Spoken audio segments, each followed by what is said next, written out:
BNP মহাসচিব মির্জা ফখরুল ইসলাম আলমগীর একটি চিঠি দিয়েছেন প্রধান উপদেষ্টা ডক্টর মোহাম্মদ ইউনূসকে। দেশে বিদ্যমান পরিস্থিতিতে দ্রুত করণীয় কিছু বিষয়ে মতামত ও পরামর্শ শীর্ষক এই চিঠিটি বুধবার ১৬ এপ্রিল পৌঁছে দেওয়া হয়েছে বলে নিশ্চিত করেছে দলের পক্ষ থেকে। মির্জা ফখরুল চিঠিতে উন্নয়ন এবং সংস্কারের কথা বলে গণতন্ত্রকে পিছিয়ে রাখাকে ভ্রান্ত ধারণা বলে দাবি করেছেন। একই সঙ্গে গণতান্ত্রিক ব্যবস্থাকে শক্তিশালী ও কার্যকর করার মাধ্যমে সবার জন্য উন্নয়ন সম্ভব এবং এর জন্য রাষ্ট্র ব্যবস্থা, আইন ও নীতির সংস্কার জরুরি বলে মনে করেন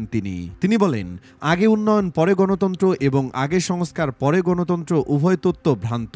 বিএনপি মনে করে গণতান্ত্রিক ব্যবস্থাকে শক্তিশালী ও কার্যকর করার মাধ্যমে সবার জন্য উন্নয়ন সম্ভব এবং এর জন্য রাষ্ট্র ব্যবস্থা, আইন ও নীতির সংস্কার জরুরি। দেশের রাজনীতি ও অর্থনীতির ইতিহাসে প্রায় সবগুলো যুগান্তকারী সংস্কার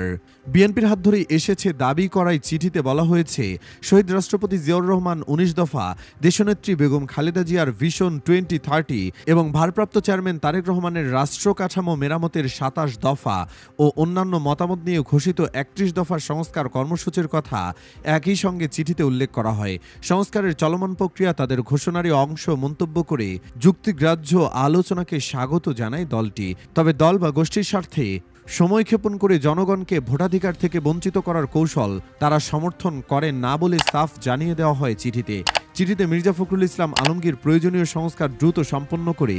আগামী ডিসেম্বরের মধ্যে জাতীয় সংসদ নির্বাচনের সুনির্দিষ্ট রোডম্যাপ ঘোষণার মাধ্যমে জনমনে সৃষ্ট বিভ্রান্তি অবসানে প্রধান উপদেষ্টার প্রতি আহ্বান জানান। বিএনপি মহাসচিব আরও লিখেছেন, অধ্যাপক ইউনূস ও তার নেতৃত্বাধীন অন্তর্বর্তী সরকারের কাছে জনগণের দীর্ঘদিনের প্রত্যাশা হল দ্রুত ফ্যাসিবাদী দল তাদের দলীয় সরকার ও সহযোগীদের আইনের আওতায় এনে গণবিরোধী ও মানবতাবিরোধী অপরাধের বিচার, দুর্নীতি ও লুটপাটের বিচার এবং পাচারকৃত অর্থ ফেরত আনা, নিহত ও আহতদের ক্ষতিপূরণ ও সুচিকিৎসা নিশ্চিত করা, দ্রব্যমূল্য ও আইন শৃঙ্খলার উন্নতি ঘটানো এবং দ্রুত একটি অবাধ, সুষ্ঠু ও নিরপেক্ষ নির্বাচন এর আয়োজনের মাধ্যমে জনগণের হাতে রাষ্ট্র ক্ষমতা ফিরিয়ে দেওয়া। ফ্যাসিবাদের বিরুদ্ধে অব্যাহত আন্দোলনের কথা তুলে ধরে চিঠিতে বলা হয়, দীর্ঘ ১৬ বছরের লড়াইয়ে ১৭০০-র বেশি বিরোধী নেতাকর্মী গুম, সহস্রাধিক খুন এবং ৬০ লাখের বেশি নেতাকর্মী আহত, পঙ্গু ও গায়েবী মামলায় হয়রানির শিকার হয়েছেন। এছাড়া ২০২৪ সালের জুলাই আগস্টের গণঅভ্যুত্থানে ২০০ সহস্রাধিক তরুণ,